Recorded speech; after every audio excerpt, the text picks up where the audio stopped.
Dun, dun, dun. I present to you the Krusha, the Korda Krusha. By the time this DVD hits the shelves, this will be readily available, but I bet you're wondering what the hell it does. Now, it's got a few uses and a lot of varied uses, so let's take you through them. Right, it's got two sections, as you can see. This is the push-in section. This is the bit that you put your bait in. As you can see, I've already had a little play with some boilie crumb just to get used to it. Right, let's put some 4mm halibuts into here. Don't overdo it, just enough to play with. But what this is going to be great for, or those of you who might go fishing just with a bag of pellets, you get down the lake, you want to use a stick mix or a different bag mix just to give your bait a bit more attraction.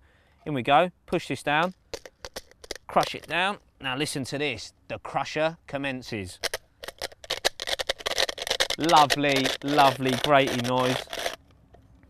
Now check that out, absolute crushage of pellet. That looks deadly. I'm going to put that in there. So 4mm pellets turned into sort of like pellet crumb, all different sizes, all different breakdowns, absolutely superb. Do a few more of them just to get the bait tub going. A couple of handfuls basically, that is. Again, as you can see, I'm putting it in the inner bit, not the top side. Down, crush and grind. Awesome bit of kit, much better than the vegetable chopper, much more refined, breaks things down really quickly, no messing, no blades getting caught up. It is an absolutely devastating product, this is. As you can tell, I'm really excited. So there's our little halibuts ground down. Right, the next little baby that I'm going to put in them are these wonderful tin tigers by Bait Tech. Now, not only have they got the bigger ones in there, but they've also got these absolutely awesome tiger morsels. As me and my mate Gaz Ferrum say, that is a bite. So I'm going to put these again in the little Krusha. Lends itself perfectly to sort of small baits. In they go. And what this will do, not only will it crush the tigers, it will also release some of the natural sugars that are inside them, giving you that sort of deadly bag mix. I'm also going to just put a bit of that tiger juice over the top. Now, tigers alone, straight out of a tin or straight out of your bait bucket, won't be useful for going in PVA. However, by dusting them down in them pellets in a minute, they're going to be ideal. So in it goes. Listen to that, so easy to use. Chop nuts, absolutely devastating bait. You can even use a couple of these as your hook baits, you know, like a chop bitted nut, especially on short day sessions. So in they go. So we've got a little tiger and pellet bag mix here. That's enough to soak in that juice off the tigers so it doesn't melt your PVA. Awesome. So let me just show you the sort of rig I'll use that on. PVA bag, let's tie one off. PVA's a bit, right, here we go. Okie dokie. Usual score, this is the big funnel web size. Again, it comes complete with a plunger like all the systems that we do, making it the all-round product. So in we go. Little bag, again, we're not trying to feed them, just trying to catch them. So a 50p size bag is ample.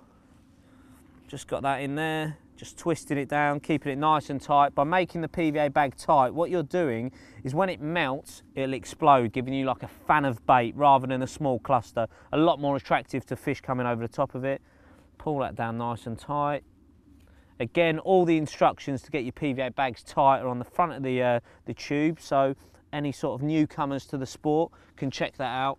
Also the Korda website, cover a lot of PVA stuff on there, www.korda.co.uk. So that's done, lovely little bag.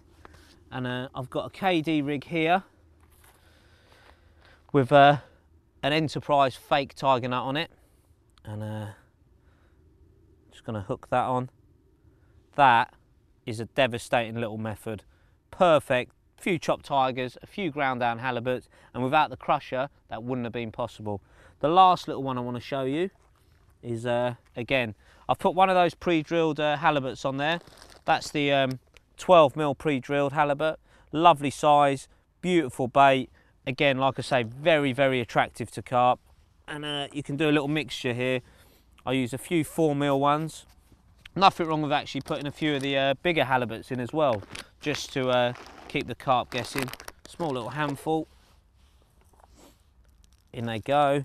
That's slightly larger than obviously the ones we ground down. Some of that bag mix. Again, twist, turn, twist the top of the bag again. Pull that nice and tight. There we go again. Same again. 50p bag size. Cut it with my razor blades. And again, you see I've just tipped that off with one of them Enterprise corn hair stops. So rather than using a standard sort of hair stop or extender stop or a bit of fake plastic, that lends itself to the job perfectly. In we go. Again, another devastating method. That's going to catch you loads and loads of fish. And just to show you what the big crusher does, this has been primarily made for sort of 18mm boilies and the bigger ones. I've got some of my cell baits in an air dry bag here. These are 14s. Take that loose tiger out of it. 14 millis cell baits. They're lovely, these cell baits. When you've got the sugars arriving, they just see how they've gone slightly white there. That's the natural sugars coming out of the bait. They're ideal in that state. In it goes. Put it down. And again, you can just hear that crumbling that bait. Look. Couple of turns and an absolute awesome handful of chopped boilies. So whether you're fishing over weed or margin fishing or just putting them into your spod mix, you know how popular that is in Dan's various spod mixes. Chopped baits play a massive part in it. Well, as you can see, the Korda Krusha, an expertly designed product that is definitely going to put a lot more carp on the bank for you.